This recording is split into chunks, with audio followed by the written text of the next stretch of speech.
भारत में जनसंख्या नियंत्रण कानूनों की जोरदार मांगें अचानक कहां गायब हो गईं? भारत सरकार की एसआरएस रिपोर्ट और नेशनल फैमिली हेल्थ सर्वे के ताज़ा आंकड़े भारत की जनसंख्या में बड़े बदलावों की ओर इशारा कर रहे हैं। किसी भी देश में जनसंख्या को स्थिर रखने के लिए प्रजनन दर या जनसंख्या वृद्धि दर का 2.1 के स्तर पर होना जरूरी है, जबकि भारत की कुल राष्ट्रीय प्रजनन दर सिर्फ 2.0 है, जिसका अर्थ है कि भारत की महिलाएं औसतन 2 बच्चों को जन्म दे रही हैं। इससे स्पष्ट है कि भारत की जनसंख्या बढ़ने की बजाय अब घटनी शुरू हो गई है।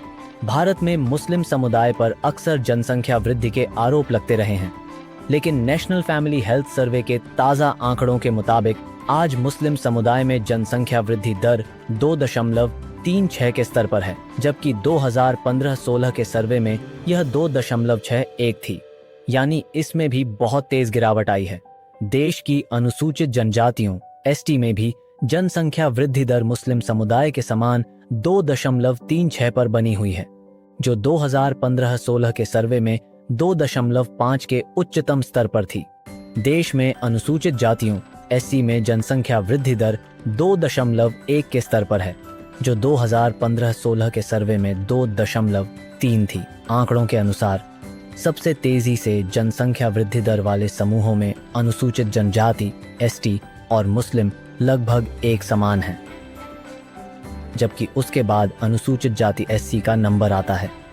मगर चिंताजनक बात यह है कि समस्त हिंदू आबादी की जनसंख्या वृद्धि दर 1.94 के स्तर तक गिर चुकी है, जो कि हिंदू आबादी के भविष्य में तेजी से घटने के खतरनाक ट्रेंड की ओर इशारा करती है।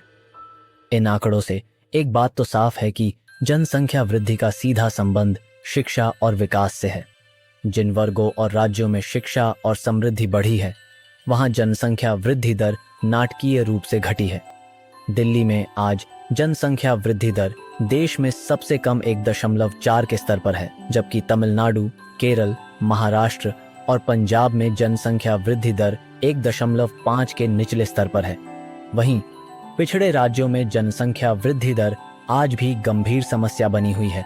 बिहार में आज भी जनसंख्या वृद्धि दर 3.0 के खतरनाक स्तर पर है, जबकि मेघालय में 2.9, उत्तर प्रदेश में 2.4 और झारखंड व राजस्थान में जनसंख्या वृद्धि दर 2.3 के उच्च स्तरों पर है, जो कि आज भी राष्ट्रीय औसत से कहीं ज्यादा है।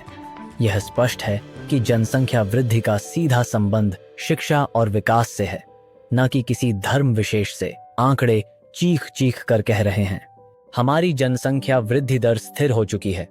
सभी समुदायों में प्रजनन दर गिर रही है और सबसे तेजी से यह गिरावट विकसित राज्यों में हो रही है। असली चुनौती जनसंख्या नियंत्रण नहीं, बल्कि जनसांख्यिकीय बदलाव का प्रबंधन है।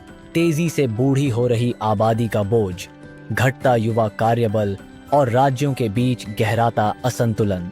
भारत का जनसांख्यिकीय भविष्य अब जनसंख्या विस्फोट का नहीं, बल्कि उम्र बढ़ने और क्षेत्रीय असमानताओं को संभालने का है। जब जनसंख्या वृद्धि स्थिर हो चुकी है और असली चुनौती बढ़ती उम्र है, तब भारत को एकजुट होकर अपने पिछड़े राज्यों पर विशेष ध्यान देना होगा, ताकि जनसंख्या नियंत्रण में क्षेत्रीय असमानताओं को दूर किया जा सके।